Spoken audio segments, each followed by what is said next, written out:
আচ্ছা, অনেকের মনে প্রশ্ন থাকতে পারে যে আসলে এসইওটার ভবিষ্যৎটা কেমন? এসইও কি আসলেই হচ্ছে কাজ করবে সামনের দিকে? সামনে কি অবস্থা? এটা কি ডিস্ট্রয় হয়ে যাবে কিনা? অথবা হচ্ছে এখন তো ওপেন এআই চলে আসছে, বিভিন্ন এআই টুলস চলে আসছে, যেগুলোর মাধ্যমে অসংখ্য জব নষ্ট হয়ে যাচ্ছে, অসংখ্য কাজ নষ্ট হয়ে যাচ্ছে, থাকছে না। সেক্ষেত্রে এসইও ভবিষ্যৎটা আসলে কি? অনেকের মনে প্রশ্ন হচ্ছে এটা। কয়দিন আগে একটা বিজনেস রিপোর্টে আমি দেখছিলাম যে হচ্ছে 2025 সালের মধ্যে এসিও ডিমান্ড এত বাড়তেছে, প্রত্যেক বছর ইন্ডাস্ট্রিগুলোর গ্রোথ হচ্ছে 17% করে।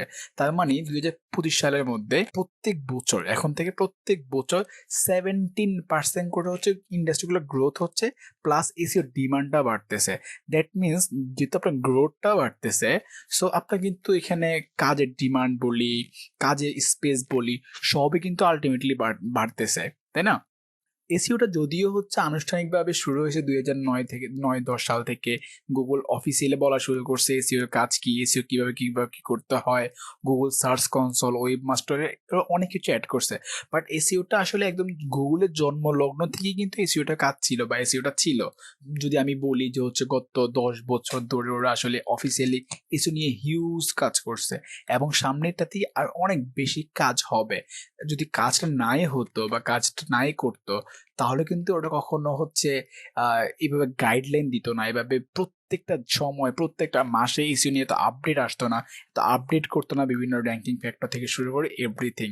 আর হচ্ছে আরেকটা কথা হচ্ছে এসিও ডিমান্ডটা যদি আপনি বুঝতে চান যে আসলে কেমন, আপনি একবার একটা জিনিস খেয়াল করবেন যে হচ্ছে এখন থেকে, এখন না বেসিক্যালি বেশ আগে থেকেই অনেকগুলো কোম্পানি বাড়তেছে, অনেকগুলো কোম্পানি হচ্ছে যাদের সবগুলা ওয়েবসাইট থাকবে, ওয়েবসাইট থেকে তাদের ট্রাফিক আনবে, অ্যান্ড তাদের তাদের যে ইন্টেনশন ওটা ফিল আপ করবে, ওখানে ওদের প্রোডাক্টগুলো প্রমোট করবে।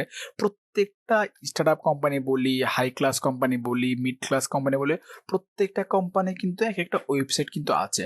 আর এইসব ওয়েবসাইট মেনটেন্স করার জন্য, ইভেন এইসব ওয়েবসাইটগুলোকে গুগলের ফার্স্ট পেজে নিয়ে আসার জন্য, এবং এইসব ওয়েব পেজে ভালো সেল নিয়ে আসার জন্য সবচেয়ে বেশি অবদান যার, তাই সে হচ্ছে একজন এসইও এক্সপার্ট।